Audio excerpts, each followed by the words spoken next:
In the ancient land of Mali, where the sun kissed the endless desert sands, and the Niger River sang lullabies older than memory, there was a kingdom humming with secrets and gold, a kingdom that dreamed in color beneath the vast African sky. Softly, playfully. Not your typical dusty, forgotten empire. No, this one sparkled literally. Here, gold wasn't just metal, it was life itself. Gold dust danced in the wind like fireflies, and salt, that strange white crystal, was worth more than most treasures of the world. Imagine a world where your paycheck comes in nuggets of gold, and your grocery list includes camels packed with salt blocks, the very stuff that preserved meals and cured illness. And at the heart of this golden realm lived a boy named Musa. Sincerely. But Musa wasn't born a king. No, he was born into whispers of destiny, under skies so vast they could swallow a man whole. His childhood was a tapestry of lessons, from the booming drums of celebration to the quiet shadows of responsibility.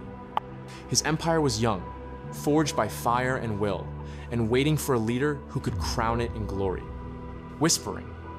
Little did anyone know that Musa was that leader. Pa's tone grows reflective. Before Musa, there was the legend of Sundiata Keita, a man who rose from a crippled child to the Lion King of Mali, uniting fierce tribes and forging a nation from chaos. With reverence, his story was told in song and story, around fires that flickered under starry nights. Mali was born from his courage, but it was Musa who would turn that birthright into a legend of gold. The world beyond Mali was vast deserts, stretched like oceans of sand, and cities rose far away, in places with names like Cairo and Baghdad. Mali, with its caravans laden with gold and salt, was a hidden jewel, quietly shaping the fate of continents. And Musa was about to step into a destiny bigger than any empire. Soft chuckle. Imagine the surprise, a young noble who suddenly had to wear the heaviest crown of all.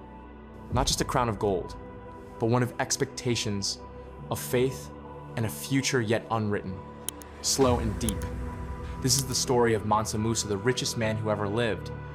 A man whose wealth could blind kings, whose pilgrimage stopped cities in their tracks, and whose legacy still glimmers in the sands of time.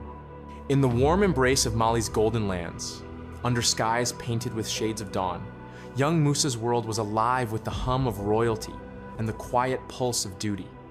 He wasn't just any boy. No, Musa was born into nobility, a life of privilege, yes, but also of expectation. From the moment he could walk, the whispers followed him like shadows. Will he be strong enough? Will he carry the dreams of Mali?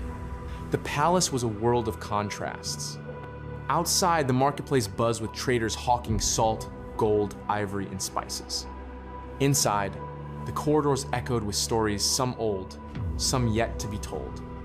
Musa learned early the language of power in silences and glances, in the weight of a handshake, and the flicker of a smile. He studied the stars, the Quran, and the ways of kings before him. But fate, as it often does, threw a curve no boy is ever truly ready for. Mansa Abu Bakr II, the emperor before Musa, vanished. Not quietly. He sailed away into the Atlantic with a fleet of ships, chasing mysteries beyond the horizon. And he never returned. Imagine that. A ruler, choosing the unknown ocean over the throne, leaving behind a kingdom and a question mark heavy as the crown itself. And so, young Musa stepped forward, not because he sought power, but because power sought him. He was crowned Mansa, the King of Kings, at a time when Mali stood on the cusp of greatness. With gold veins pulsing beneath the earth, salt mines gleaming in the sun, and a people ready to follow a leader bold enough to dream beyond borders. Musa carried the weight of the empire, heavy, glittering, and unpredictable. But he did not falter. Instead, he began to shape a legacy that would outshine even the brightest stars. Softly, because sometimes the greatest kings are not born from crowns, but from courage. Beneath Mali's blazing sun and endless skies, the land breathed gold. Not just any gold, but gold so pure it shimmered like captured sunlight in the palms of miners. Rivers of dust turned to rivers of treasure. Deep in the earth, veins of yellow metal wound their way through rock and soil, waiting patiently to be uncovered. But gold alone did not crown Mali's power. There was another treasure, humble, white, and crystalline, that ruled the trade routes and preserved life itself. Salt. It might sound strange today. Salt, the same stuff you sprinkle on your food, was once as valuable as gold. In a world where food rotted quickly, where sweat drained the body of precious minerals, salt was life. A currency, a blessing. Imagine miles upon miles of camels, their footsteps soft against the sand, bells jingling softly like distant music. They carried loads heavier than kings' dreams, sacks of salt, nuggets of gold, ivory carved by master artisans, kola nuts prized by kings, caravans stretching endlessly, winding across the Sahara, a timeless dance between desert and civilization. Traders braved sandstorms that could swallow entire caravans whole. They navigated by stars and ancient wisdom, crossing vast wastelands where one misstep meant death. Their journey was perilous, the reward immense. Mali sat at the crossroads of this great trade. The empire controlled the arteries through which wealth flowed, connecting the heart of Africa to the shores of the Mediterranean and the grand cities of Islam. Musa understood this power. He didn't hoard his riches like a dragon atop a pile of coins. He used wealth as a tool, a bridge, a promise. He built alliances with traders and rulers, encouraging the flow of goods, ideas, and faith. Gold and salt were more than riches. They were the lifeblood of an empire that thrived on connection and generosity. And so the stage was set. The empire glistened like a jewel beneath the sun. But Musa's greatest journey was yet to begin. Soft chuckle. Ready for a story of a pilgrimage so grand, it made the world stop and stare? Because next, we follow Musa's legendary journey to Mecca. The year was 1324. The sun rose over Mali like a blazing promise. And from the heart of this golden empire, Mansa Musa set forth on a journey that would echo across centuries. A pilgrimage not just of faith, but of power, generosity, and spectacle. Imagine a caravan stretching as far as the eye could see. Thousands of attendants, soldiers, and servants. Camels hundreds upon hundreds bearing hundreds of pounds of pure gold. Gold that shimmered brighter than the desert sun. But Musa's pilgrimage was more than a display of wealth. It was a bridge, a signal to the world that Mali was no mere kingdom, but a global force. As they crossed the endless dunes, their footsteps wrote a story in the sand, one of faith meeting fortune, of a king carrying not just gold, but the hopes of a people. When Musa arrived in Cairo, the city stopped. Markets froze.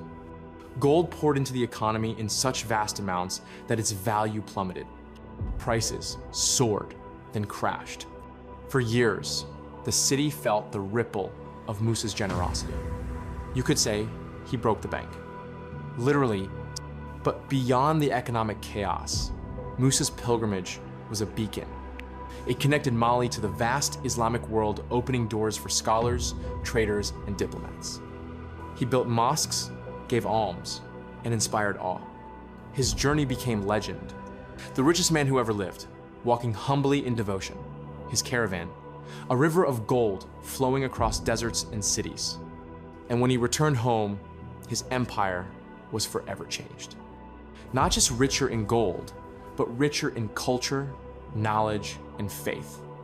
When Musa returned from his pilgrimage, he brought more than gold. He brought vision, a dream to build an empire not only wealthy in treasure, but rich in knowledge, faith, and culture.